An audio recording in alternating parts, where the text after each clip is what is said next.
Fala pessoal, bom dia, boa tarde, boa noite para vocês que estão nos escutando. Sejam bem-vindos ao canal do Waste Bank, um canal que nós queremos levar educação financeira, entretenimento e convidados especiais que vão falar um pouquinho sobre o nosso ecossistema de arranjo de pagamento, sustentabilidade e inclusão social. Estou aqui com meu amigo Lucas Rodolfo, E aí, Gabriel, CEO e fundador da Diesel Bank. Nós temos uma pequena diferença de idade, mas ele está aqui em Campinas, ele é maranhense, é isso? Quase, cearense. Cearense. Mas tem muita família lá. Muita família no Maranhão. Eu tenho um carinho muito especial pelo Nordeste, morei lá há alguns anos, em Areia Branca, em Mossoró, no Rio Grande do Norte. Mas o motivo desse convite é ter o Lucas aqui comigo, que eu conheci ele há cerca de um ano e meio atrás, com um amigo em comum, o Eduardo, que nos conectou. Naquele momento eu estava no princípio de digitalização do Waste Bank, saindo da planilha do Excel e levando para as plataformas digitalizadas. E o Rodolfo começou a abrir minha cabeça porque ele desenvolveu todo o sistema da Diesel Bank. Um time, né? É um ou time. um time, sem dúvida.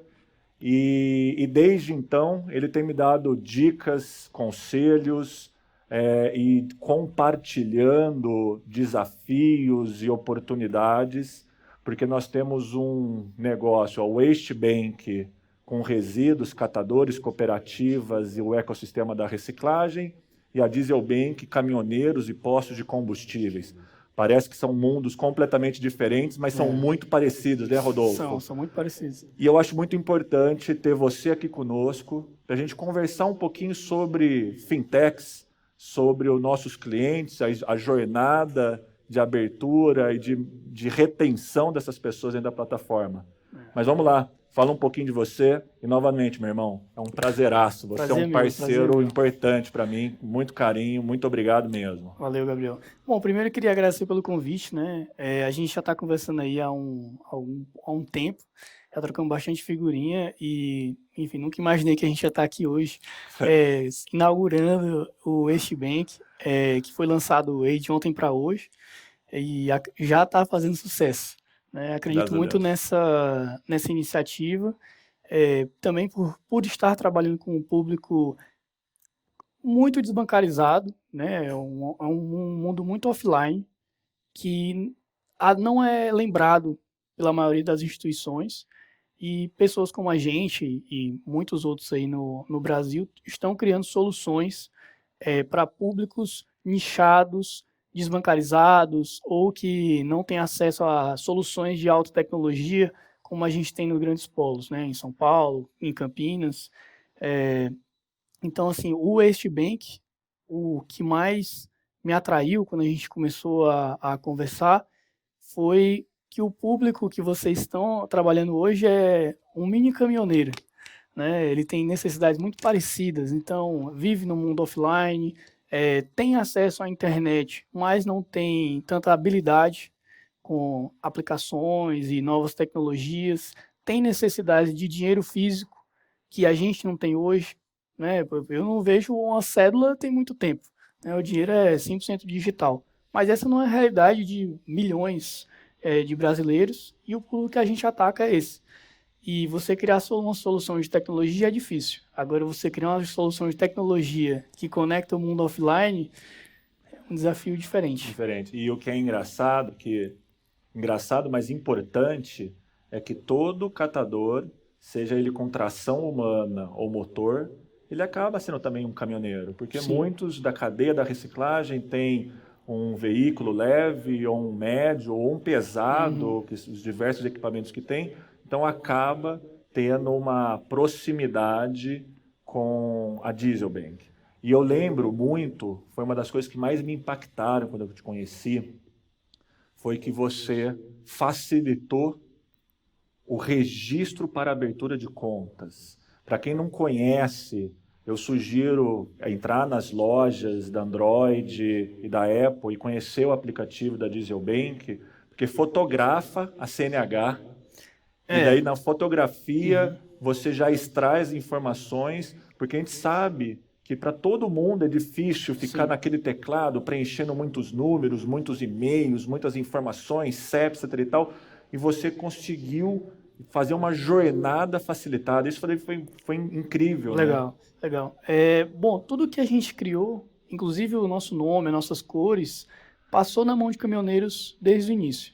Né? A gente ia em postos, em pátios, conversar com os caminhoneiros, interagir com eles, fazer testes e tudo mais, para entender um pouco da cabeça deles, como é que eles interagem com marcas, interagem com tecnologia, principalmente.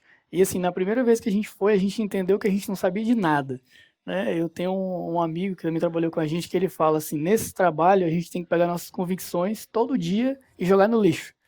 Né? Reciclado. É reciclado. Porque a gente não sabe de nada quando a gente trabalha com públicos tão diferentes e específicos. Né? Então, quando a gente levou, o nome anterior era Cargopag, não era nem Dieselbank, que a gente levou o nome, levamos as funcionalidades, o onboard, né, a criação de conta, e eles erravam o próprio nome escrevendo, aí a gente falou, cara, não é só colocar um monte de campo lá para ele digitar as informações, a gente tem que criar um sistema, facilitador. um fluxo que ele nem sinta que ele está abrindo aquela conta e ao mesmo tempo seguro, né? Porque a gente trabalha com dinheiro e tudo mais. Então, o nosso onboard, né, nosso fluxo de criação de conta, hoje deve estar na 7ª ou 8ª versão, todas elas baseadas em feedbacks de clientes. E como você falou, né, a gente usa bastante OCR, a gente faz verificações de todas as informações que eles colocam no fluxo com base de Receita Federal e tudo mais, para ver se está tudo certinho antes de abrir a conta e não abrir. Ele tem acesso direto com o nosso atendimento. Caso ele tenha alguma dúvida, tirei uma foto errada, não passou, ou por algum motivo algum dado não deu certo, ele liga para a gente, abre um chat com a gente orienta ele, enfim. Tem que ser um trabalho pegar na mão. Pega na mão porque eles não entendem o que a gente está fazendo. Hoje, o caminhoneiro ele é cliente do banco tradicional e ele precisa viajar quilômetros com um caminhão, às vezes 60 toneladas, carregado, para ir numa agência falar com um gerente e resolver um problema. E às vezes o gerente fala para ele que ele tem que ir na agência de origem, né, que está a 2.000 quilômetros de distância. E aí é que o Dieselbank entra. Né? Esse é um caso real, um cliente nosso. Aí ele me liga e fala assim, cara, como é que eu faço para tirar todo o meu dinheiro desse banco e colocar no Dieselbank? Porque eles travaram minhas movimentações, porque eles querem me cobrar uma taxa extra e eu não quero pagar, o que é que eu faço? Me ajuda. Né? E aí o Dieselbank nasceu para isso. E, bom, eu acredito muito no Estbank também. Eu queria entender um pouquinho como é que é a vida, principalmente a relação de quem trabalha nesse mercado com o dinheiro, tanto o dinheiro físico como a tecnologia, quais são as soluções que eles usam hoje. Isso é interessante, Rodolfo, porque só para vocês terem uma ideia de como esse bate-papo é muito importante no raciocínio lógico, porque eu venho de uma formação na área ambiental. Hoje, há 6 anos, estou como presidente de uma associação de transportadores de resíduos do estado de São Paulo. Então, eu vivo um pouquinho das dores e das necessidades que o caminhoneiro, apesar de não saber dirigir um caminhão, sofre, né? E quando a gente retrata o caminhoneiro com o catador ou o cooperado, eu vejo grandes similaridades, porque é um público desbancarizado. O Instituto Locomotiva, pré-pandemia, falava em 45, 50 milhões de pessoas desbancarizadas. Esse dado foi atualizado agora no início de 2021, caiu para 35 milhões, mas ainda existe uma lacuna e uma desconfiança, que eu vou chamar de fake news, das transações financeiras eletronicamente. As pessoas tendem a não acreditar nos bancos digitais, porque as pessoas entendem de uma maneira errada que bancarizar não é incluir financeiramente. E nós precisamos trabalhar com esses públicos de base, como são os catadores, como são as cooperativas, como são os caminhoneiros e tantos outros setores que são tidos como os informais ou autônomos. Exatamente. Que eles precisam ter inclusão financeira, e a inclusão financeira vem com educação, vem com experiência, vem com jornada. E quando eu conheci o Rodolfo, ele começou a me abrir os olhos com várias jornadas dessas, e eu vou trazer um pouco do que a nossa categoria do ecossistema da reciclagem sofre. São pessoas extremamente dependentes do dinheiro em cédula, porque quando eles coletam materiais, eles estão catando o que a gente coloca nas calçadas, ou descarta irregularmente, ou deixa desvalorizado em algum canto do condomínio, do comércio ou da sua residência, e daí eles levam para um comprador que tem uma cadeia cativa, que eles vão comprando por preços, e esses preços vão aumentando conforme você chega perto da indústria. E quando nós entendemos que essas pessoas querem ter acesso a uma transação que não seja física no dinheiro, e querem ter uma inclusão financeira onde eles consigam pagar um boleto, fazer uma recarga de celular, fazer uma transferência, e também, quando necessário, sacar o dinheiro físico em algum terminal, a gente começou a perceber que ali tinha um modelo de negócio. Antes da digitalização, como eu não sou da área de tecnologia, mas tenho aprendido continuamente com vários parceiros, a gente começou a fazer testes tradicionais. Caderneta, dinheiro vivo, entender. Né? As transações começam a ficar maiores, e a gente fala assim, cadê sua conta? Para eu fazer um TED, para eu fazer um DOC, para fazer um depósito. Mas como assim conta? Eu nunca tive. Bons tempos, um TED, um DOC. Ninguém mais está fazendo, mas ainda existe, sobretudo na cadeia da reciclagem, uma dependência do modelo tradicional de dinheiro físico. Quando a gente fala de desbancarização, na cadeia da reciclagem chega a quase 80% esse número. Uhum. E daí nós começamos a trabalhar uma função de levar esse dinheiro e fazer uma transação digital, mas eles iam automaticamente, depois de transacionar, colocar na conta digital, iam num caixa e sacava imediatamente, porque desconfiava que aquele dinheiro, se dormir numa conta digital, ele vai desaparecer. E com isso nasce, dentro do Waste Bank, dentro desse arranjo financeiro, os espaços sociais do Waste Bank, que é naquele espaço social que nós temos uma partilha sobre esses espaços. Quero deixar bem claro que essa ideia eu copiei do Gabriel. Essa ideia, ele falou comigo, ó, vou utilizar o seu modelo de espaço, mas eu chamava de agência Waste Bank. E quando eu comecei a utilizar a palavra agência, eu comecei a perceber que existia um imaginário que tinha dinheiro, seguranças, portas rotatórias, etc. E tal. Eu falei assim, não.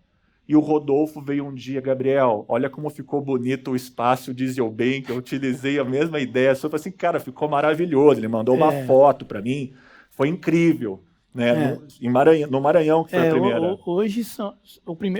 Hoje nossa base comercial está no agronegócio. Né? A gente acredita que o caminhoneiro do agro ele é mais carente de soluções no dia a dia dele. Então, um caminhoneiro do agro que anda na Bandeirantes não é o mesmo que anda na BR-163. Né? Ele tem postos diferentes, o lugar onde ele dorme é diferente, o jeito que ele se relaciona com o dinheiro é diferente. Eu achei legal você falando da desbancarização do número, mas eu acho que é impossível a gente entender e definir esse número no Brasil. Porque, assim, os meus clientes, eles têm conta em outros bancos.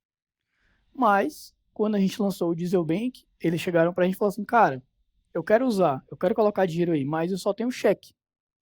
E um caminhoneiro com 20, 30 mil reais em cheque no bolso. O pessoal tem que só entender uma coisa que é muito importante, só te cortando, que quando você vai abastecer um caminhão, esse de rodovia, a gente está falando de uma quantia de 2 mil num abastecimento. Hoje, ainda mais com os valores que está atingindo o litro, depois eu quero falar um pouquinho sobre o que a Diesel Bank traz num cashback. Isso. Eu acho que é muito importante entender que um caminhoneiro ele tem que ter o acesso, senão ele tem que andar com 2, 3 mil reais em dinheiro vivo ou mais para fazer um abastecimento. Isso é um risco de perder, é um risco de segurança. A segurança nas estradas do Brasil é péssima. São precárias. Então, assim, eu só queria que o pessoal entendesse que é muito problemático uma transação em espécie.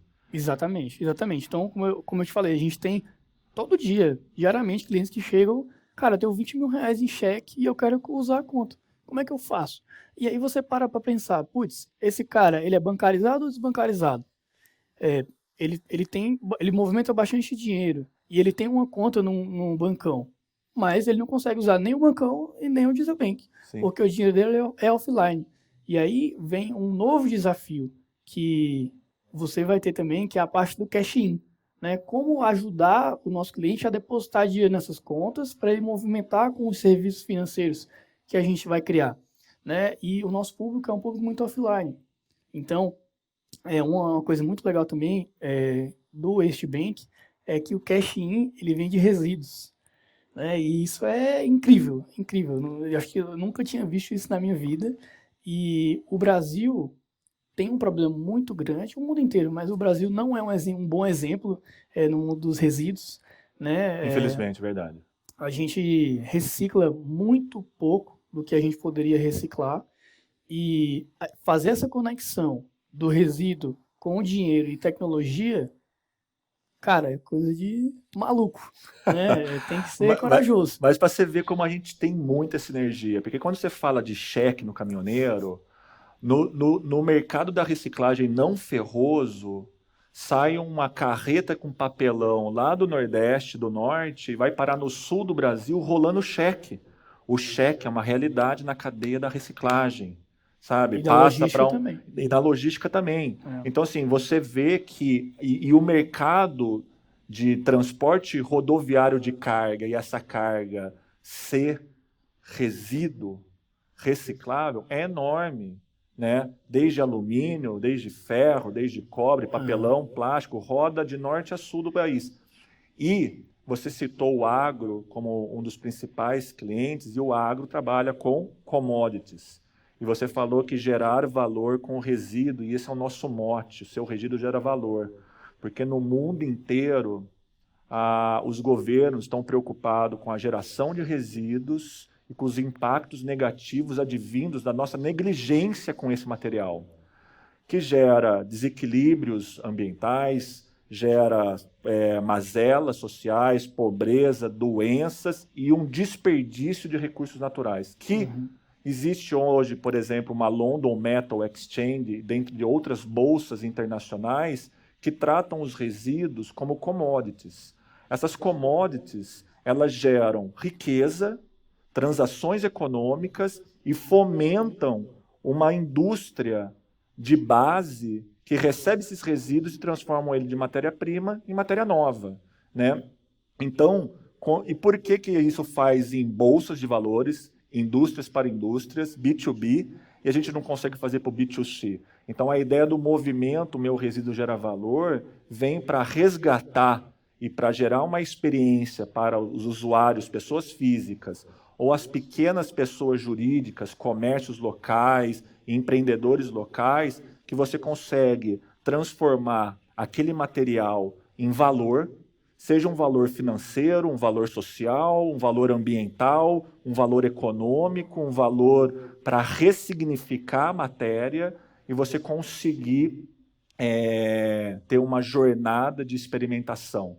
Então, nós vemos que há uma possibilidade de dar autonomia, renda e efetivamente levar sociedades, comunidades locais para um caminho de sustentabilidade. E quando a gente se conheceu, e eu falei assim, não, cara, a gente vai fazer algumas coisas juntas, e se a gente não fizer, a gente vai ser muito amigo, porque, e realmente eu sinto isso com muito carinho, e você já falei algumas vezes isso para você, e quando eu estou gravando aqui, eu gosto de reforçar que eu já te falei isso inúmeras vezes, você Por isso que a sabe gente está aqui disso, hoje. e por isso você está aqui hoje, você dedicou o seu tempo para estar aqui comigo, e porque eu vejo grandes sinergias, porque a cadeia da reciclagem é composta por caminhoneiros, tá? E me fala um pouquinho aí, porque nós temos um modelinho dentro do Waste Bank, do cashback da reciclagem. Legal, legal. Mas o Rodolfo vem com o cashback do combustível, né? Fala um pouquinho aí dos benefícios do Diesel Bank do caminhoneiro, velho. Cara, antes, eu acho que uma palavra que você falou que é muito importante é autonomia. né, para os nossos públicos. E os nossos caminhoneiros, a maior parte deles são autônomos, né? E assim, o público autônomo no Brasil, ele não tem ninguém olhando para ele, não tem ninguém cuidando dele, não tem direitos trabalhistas, não tem 13º, não tem férias remuneradas. O caminhoneiro não tem isso, né? E o catador muito menos. Então, são profissionais que trabalham 24 horas por dia para colocar comida dentro de casa. E a gente, nós dois, né, nós estamos criando um jeito de trazer autonomia e renda para esse público. Então, falando um pouquinho de como é que a gente ajuda o caminhoneiro hoje, né, e por que o nome é Dieselbank. A gente faz parceria com postos totalmente focados em caminhoneiros, a maioria deles são postos bandeira branca. Nessa região que eu falei do agro, né, a gente está entrando agora no Tocantins, Piauí, Pará, em alguns postos, e a gente faz parceria com esses postos, e quando a gente manda um caminhoneiro para abastecer nesses postos, faz indicação, marketing e tudo mais, da parceria, o posto devolve até 10 centavos por litro do que o caminhoneiro abastece. Mas aí falando um pouquinho daquela matemática que você falou, né? O caminhoneiro médio da região que a gente está falando, ele abastece 8.000 litros por mês, tá? Então, se ele tem até 10 centavos de volta, ele pode ganhar até R$ 800 no mês, que antes esse dinheiro ia para mão de grandes bancos, grandes operadores de cartão, e agora está voltando para um público autônomo. Só uma conta rápida aqui. 10.000 litros por mês, R$ 54.000, não é isso? R$ 45.000. R$ 45.000 em abastecimento por mês, um caminhoneiro médio do agro. Exatamente. E desses 45, ele recebe quase R$ 800.000 de cashback. Exatamente. É um pneu, que é muito importante para ele. Exatamente. É mais profundo que isso. Quando a gente mostrou para o caminhoneiro e fez essa matemática com ele fez com a gente, falou assim, não, eu gasto tanto de diesel, tantos litros por mês, eu pago tanto de taxa de transferências e tudo mais. E no final do dia, ele viu que no final do ano, esse caminhoneiro ia ganhar mais de R$ 7.000 de volta na conta dele. Ele olha e fala assim, cara, isso aí dá muita roupa para a criançada no final do ano. Dá até para eu comprar um carrinho velho para deixar com a mulher. Então, assim, são trabalhadores honestos, autônomos, que dão sangue dia e noite para comprar roupa para a criançada no final do ano. Sim. Entende? Então, assim... do filho da mulher que ele fica 6 meses sem ver. Exatamente. Eu conheço caminhoneiro que passa 9 meses sem casa. O cara é do Rio Grande do Sul e trabalha no Maranhão, no Tocantins. Sim. E no final do ano ele volta, quando para, e no começo ele vai de novo trabalhar. Então, assim, são públicos que no médio prazo não terão, por exemplo, uma ajuda do governo olhando para esses autônomos e tudo mais. E, assim, depende de empreendedores, como eles também são empreendedores, criar soluções para ajudar eles no dia a dia. Isso é uma coisa bem legal também. Mas como é que está funcionando essa questão do cashback aí do resíduo? Cara, o cashback da reciclagem, nós estamos trabalhando com 2 matrizes. Uma é trabalhando nossa base de adquirência, porque nós estamos além do arranjo de pagamento, tem os terminais POS. Tu tem um aí contigo? Temos um aqui, ó. Show, são nossos terminais sim. POS, que nós vamos colocar nos estabelecimentos comerciais, e daí a partir de uma porcentagem da transação financeira que ocorre nesses terminais, que são chamados de adquirência, a gente isenta o estabelecimento comercial e sugerindo que ele devolva ao usuário, ao consumidor, com o cashback da reciclagem. Legal. Além disso, através de uma gamificação interna do Waste Bank, para você ranquear, vetorizar, subir verticalmente dentro do Waste Bank, ganhando benefícios, quanto mais reciclagem, quanto mais inclusão social, quanto mais sustentável, quanto mais você interagir no nosso ecossistema, que nós chamamos de economia supercircular, onde resíduo gera inclusão, essa inclusão gera renda, essa renda gera um comércio local, esse comércio local gera um cashback, uma recompra, uma fidelização, mais resíduos, mais sustentabilidade, mais compra local. E através dessa métrica, a gente vai bonificando as pessoas através de benefícios financeiros dentro da nossa estrutura, com descontos, ou favorecendo eles dentro dos recicladores, dos sucateiros, das empresas, para ganhar algum benefício de fidelizá-lo para a entrega, e com isso a gente aumenta um pouco a renda. Então, nós não interferimos nas cotações da compra e venda de resíduos, nós não executamos compras e vendas de resíduos, mas a gente engaja esse ecossistema a se valorizar internamente, e com essa valorização você ganha 2 centavos, 5 centavos, 10 centavos a mais no quilo do resíduo. Que é muito. Que é muito. É como 10 centavos no litro de diesel, para quem não entende também dos preços de resíduo. E a gente tenta construir essa governança dentro de uma matriz ambiental, social, associada a uma inclusão financeira e não somente a bancarização. Porque eu acho que esse é o grande diferencial que nós estamos nos desafiando, é de não só prover o acesso a um arranjo de pagamento. Você se bancariza, mas você tem uma jornada interna. É só o canal, né? É só um canal para você modificar a sua realidade e trazer isso. Mas eu queria também fazer uma pergunta para você, Rodolfo, porque nós dois somos jovens, né? Nós dois temos uma startup, um negócio que está em estágio inicial, com poder de escalabilidade, com tração, dentro de métricas que o mercado diz que ser atrativo, né? Mas muitas vezes a gente cai na frente de profissionais mais sêniores, que às vezes nos interpretam como sonhadores, como jovens, como idealizadores, mas muitas vezes não põem a verdadeira credibilidade. E muitas vezes eles fazem uma pergunta que eu, Gabriel, acho completamente desnecessária. O que diferencia você na concorrência de fulano de tal? O que faz você um diferencial competitivo? Eu sempre respondo que quem tem que lutar são vocês, grandões. Nós, pequenos, temos que abraçar o nosso sonho e somar, agregar valor no ecossistema das startups para gerar mais valor e crescermos juntos. E eu acho isso tão verdadeiro conosco, que quando eu bati na porta, apresentado pelo Eduardo, que vai ver esse vídeo, Eduardo, valeu, que esse moleque é gente boa demais, você me recebeu fraternalmente. Falou assim, Gabriel, não faz isso, eu já perdi com isso, eu já apanhei nisso, isso aqui foi um obstáculo muito grande. Ou seja, você foi extremamente empático e muito solidário comigo, que estava na jornada de descobrir os meandros dos Bank as a Services e dos sistemas e dos front-ends, dos back-ends e tudo mais.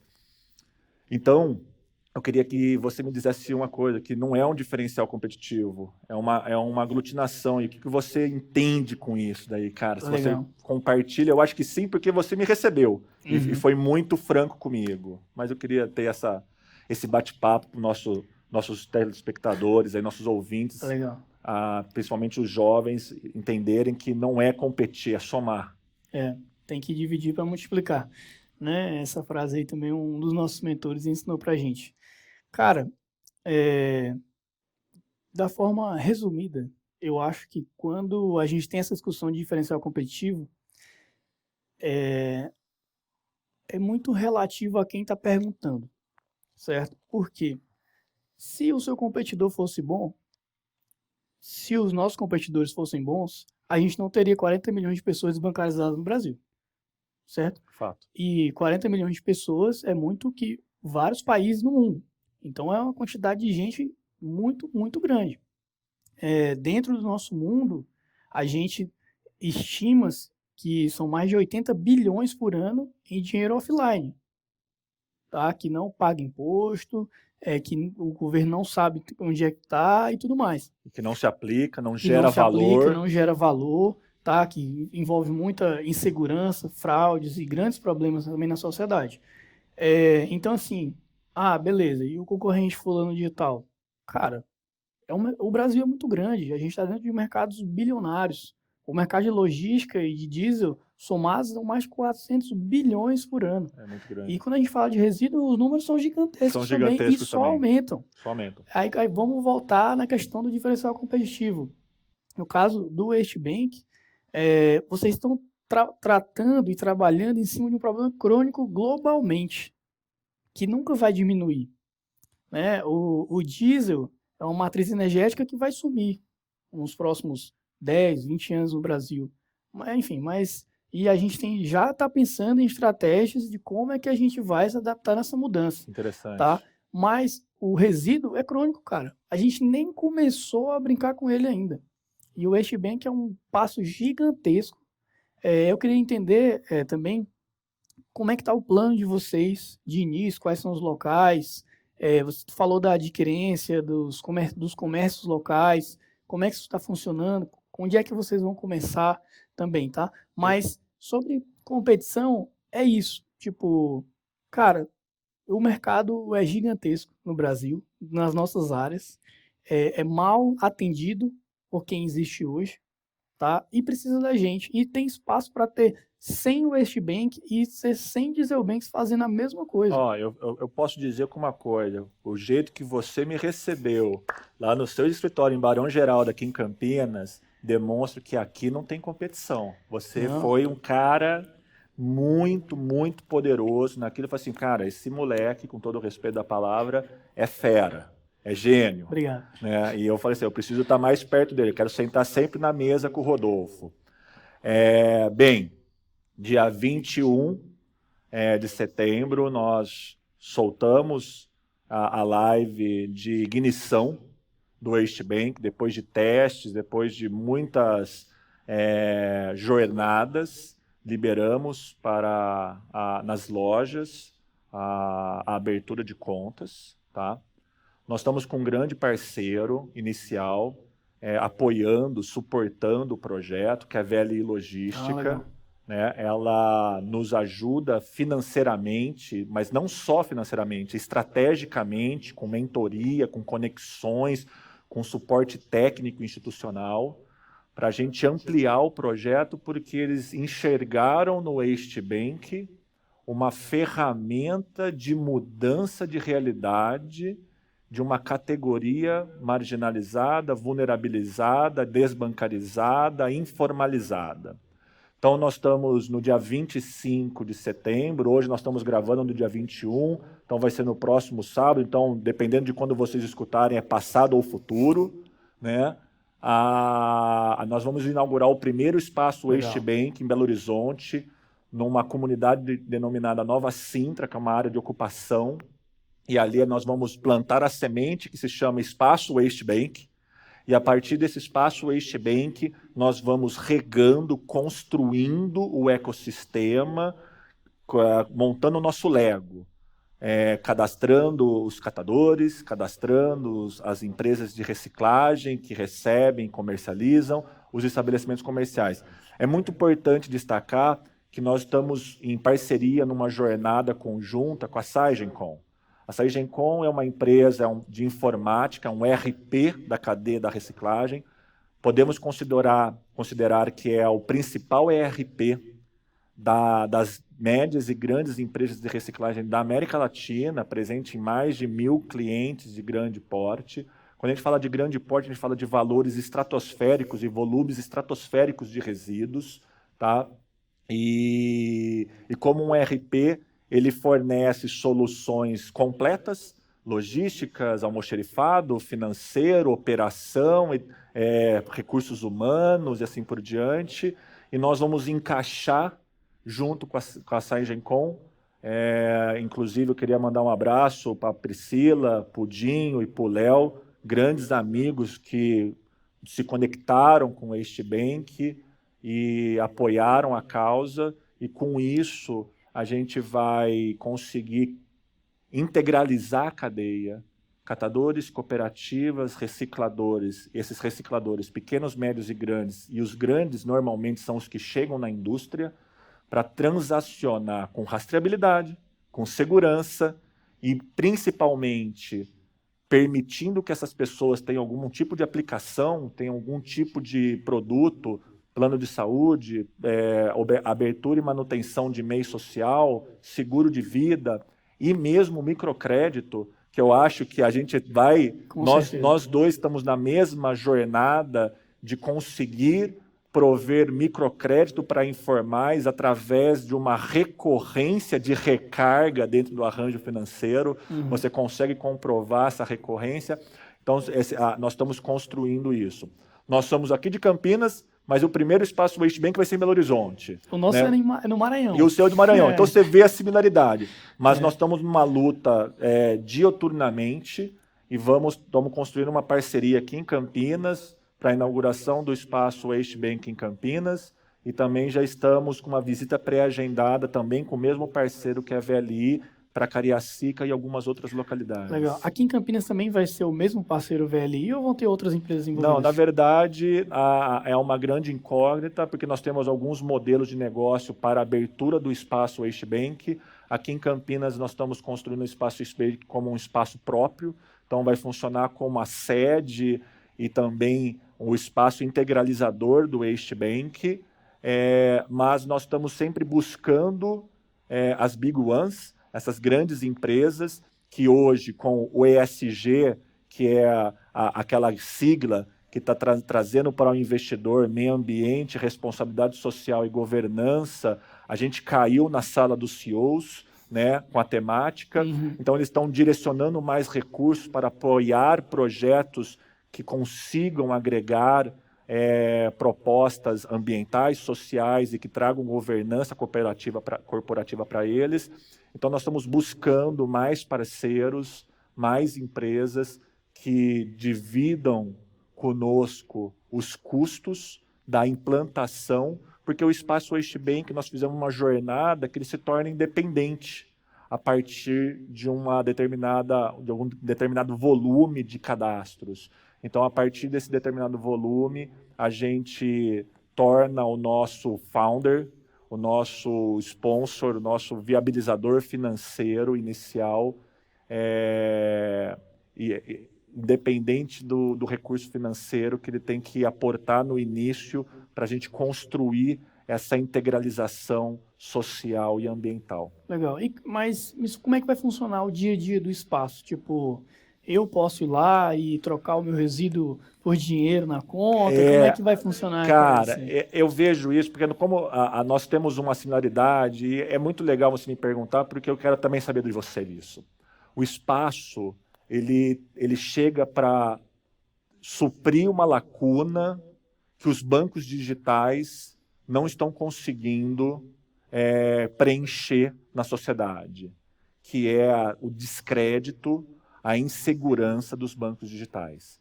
Então, o espaço Waste Bank vai ter uma pessoa, um agente do Waste Bank, que vai acolher e promover a jornada do usuário. Nesse acolhimento e nessa jornada, vai ter educação financeira rápido, objetivo, didática. Você vai ter uma experimentação do nosso aplicativo, auxílio para abertura, suporte para recuperar senha, solicitar cartão, entender o que é um Pix, o que é um TED, o que é um DOC, como que emite um boleto, como cadastra uma conta de favorecidos, ou novo cadastro, e assim por diante. E também você vai conseguir enxergar o nosso ecossistema. Nós estamos em fase de lançamento também de um segundo aplicativo, que é o Waste Map, que nós chamamos de buscador de resíduos. E nesse Waste Map, quando o nosso usuário abrir, ele vai conseguir identificar o espaço Waste Bank mais próximo, o catador, a cooperativa, o reciclador, o aparista, o ferro velho, mas também ele vai identificar os estabelecimentos comerciais que fazem parte do ecossistema. Legal. Ou seja, tem um supermercado, tem um salão de cabeleireiro, tem uma manicure, tem um hortifruti, uma banca na feira que utiliza o terminal POS, e ali você consegue realizar uma transação dentro do nosso ecossistema Waste Bank, quando você realiza uma transação dentro do ecossistema Waste Bank, você fortalece o ecossistema para ele se tornar maior, mas ganha cashback da reciclagem, tem custos menores, né?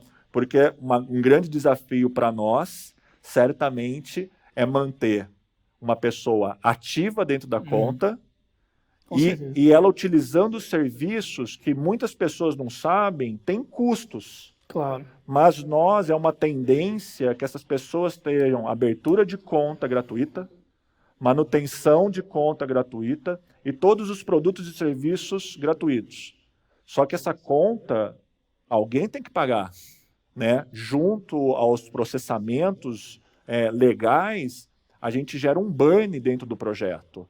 Então, para manter o projeto saudável, para manter o projeto sustentável, a gente tem que equilibrar essa balança. Claro. Né? Então, tem um desafio muito grande, não só do Waste Bank, em incentivar as pessoas a abrirem conta, manter sua conta totalmente gratuita, mas utilizar as transações mais baratas, como, por exemplo, o Pix.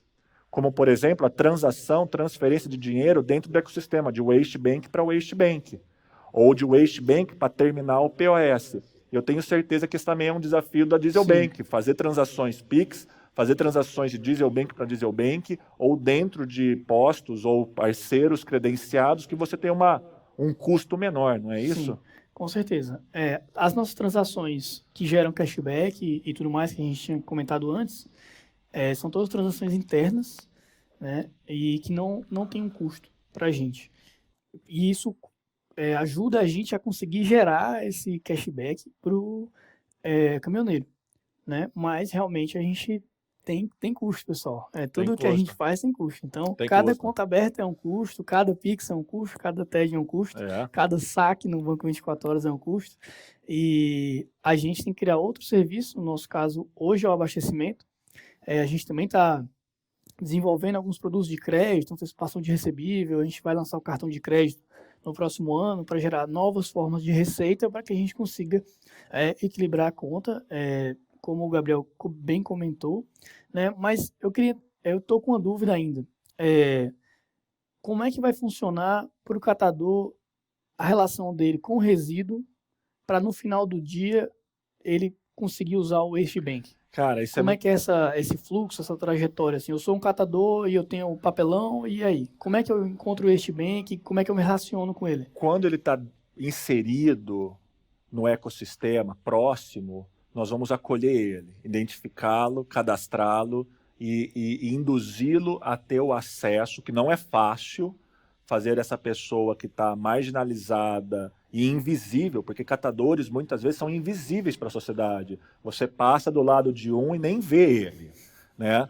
E ele está já rustificado por essa invisibilidade. Então nós temos que quebrar esse gelo, acessá-lo, né? E você novamente me ajudou nisso, porque tem a Fernanda está aqui, ela é a nossa Customer Happiness, né? Aí sim. E eu conversei com os atendimentos do cliente, a Giovana da Diesel Bank, só para você ver, eu conversei com um funcionário Diesel Bank para me ajudar a recrutar uma pessoa, e a Fer é essa pessoa, que tem me ajudado muito, por sinal, para nós conseguirmos quebrar esse gelo e trazer ele para dentro. Mas, quando nós construímos o projeto junto com o reciclador, que é no local aonde esse catador leva o garimpo urbano dele, que eu chamo de mineração do século XXI, ele leva todos os recursos dele que ele garimpou na urbanização, no ecossistema urbano, e levou para aquele sucateiro, para aquele ferro velho, para aquele aparista. Nós estamos induzindo esse aparista, nós estamos induzindo no sentido de solicitando para ele entrar no ecossistema, fazer essa transação, ao invés do dinheiro, pesou ali a balança, deu R$ 55,32. Os R$ 55 é super fácil de dar, os 32 centavos é difícil de dar as moedas, e os centavos são importantes para esse público-alvo, e eles existem, o centavo existe na balança da recicladora. Ele fazia essa transação mais segura via um Pix, ou via uma transferência dentro. Então, quando ele chega no sucateiro, ele já vai ser encaminhado a abrir uma conta super rápida no nosso aplicativo, ele acessa, já sai integralizado.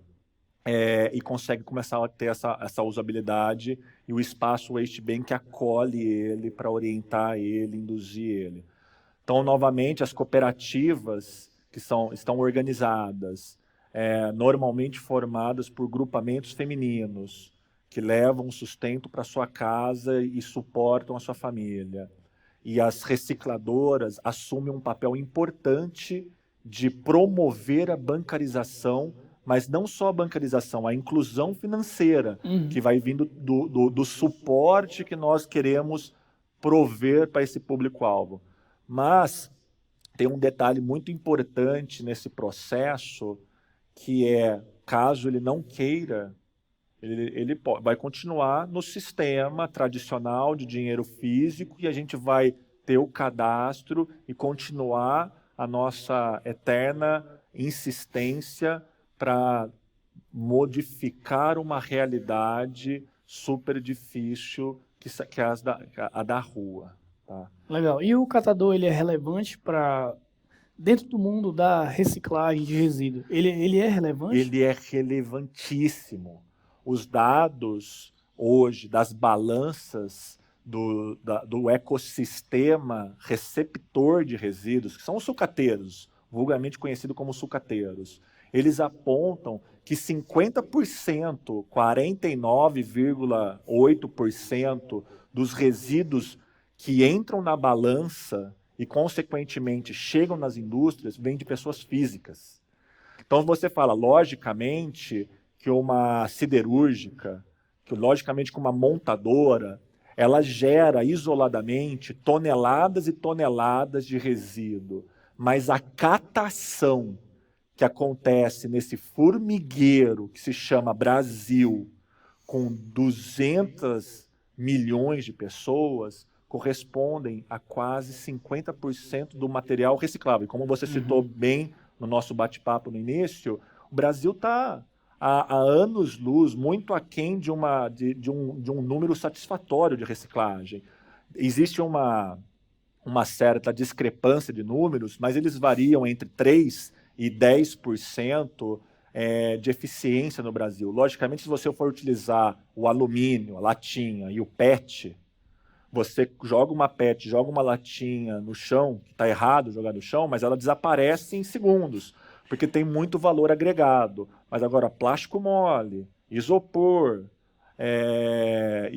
vidro, né? São muito difíceis de reciclar. Papelão, nem tanto difícil, mas eles são pesados, são volumosos e de baixo valor agregado. Então, a gente tem um desafio muito grande com vários tipos de materiais. Mas, sim, o volume que passa na mão dos catadores, sejam eles autônomos. Quando a gente fala catador autônomo, não cooperado, é o carriolheiro.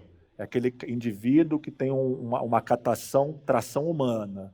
Ou catador autônomo, individualizado, não cooperado, com um veículo motor, eles são bastante volumosos. As cooperativas organizadas estão em crescente, tá? Mas existem ainda muitas cooperativas e associações, vamos dizer assim, não organizadas no que diz de ter um estatuto, de ter uma diretoria, de ter assembleias, de ter um galpão com igualdade de gênero, igualdade de condições, com condições adequadas de trabalho, sem criança, sem trabalho infantil, que é muito difícil.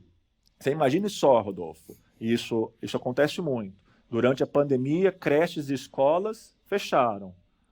Né? Você está numa comunidade. Normalmente, nessa comunidade vive a mãe, o filho, a avó, o avô. A criança vai trabalhar. Ela fala assim, as escolas estão fechadas. Você vai deixar a criança na rua ou com a avó, que é grupo de risco, ou vai levar ela para a cooperativa, que pelo menos está próximo da mãe, que zela, que cuida e orienta. Então, há uma dualidade que muitas instituições e governos não querem criança na cooperativa. Nós também não.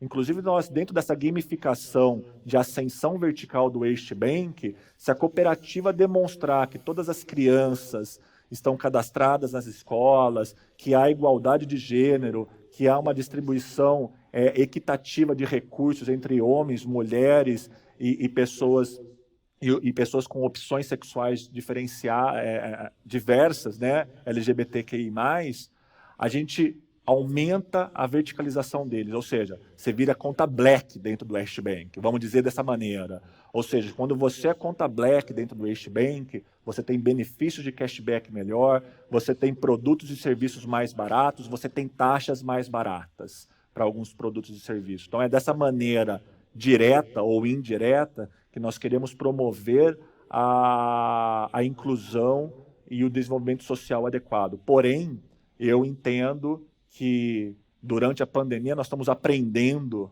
como sociedade a lidar cada dia com o novo normal, né? Então não temos um follow-up ainda para dizer qual que é o melhor mecanismo, mas nós como uma ferramenta queremos contribuir para que haja sustentabilidade, inclusão social, respeito e assim por diante, cara. E qual é o plano para os próximos 12 meses aí? O que está na tua cabeça? Qual é o objetivo? Gerar valor com resíduo? Esse é o meu plano nos próximos 12 meses. Legal. Crescer a base, crescer o ecossistema. Eu acho que o WasteMap tem um potencial muito grande como aglutinador de uma experiência positiva na inclusão financeira. Nós temos conversado muito fortemente com o ICLEI, que é uma organização de governos locais para a sustentabilidade.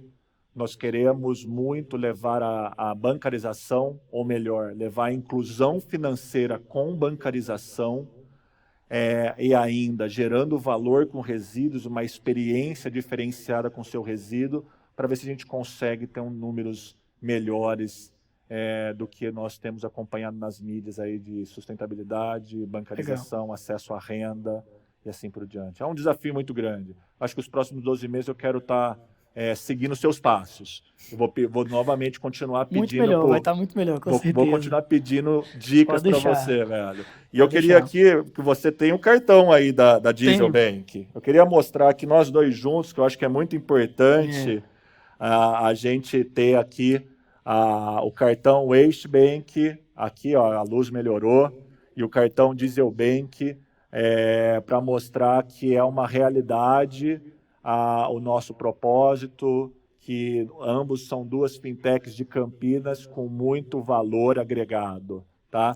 E adicionalmente queria mostrar, vai ficar pequeno, mas nós temos aqui no cartão WasteBank a ODS 11, de cidades e comunidades sustentáveis. Então, nós estamos trazendo para os nossos cartões sempre um objetivo de desenvolvimento sustentável que a gente está suportando, apoiando, e nessa primeira levada é a número 11, cidades e comunidades sustentáveis.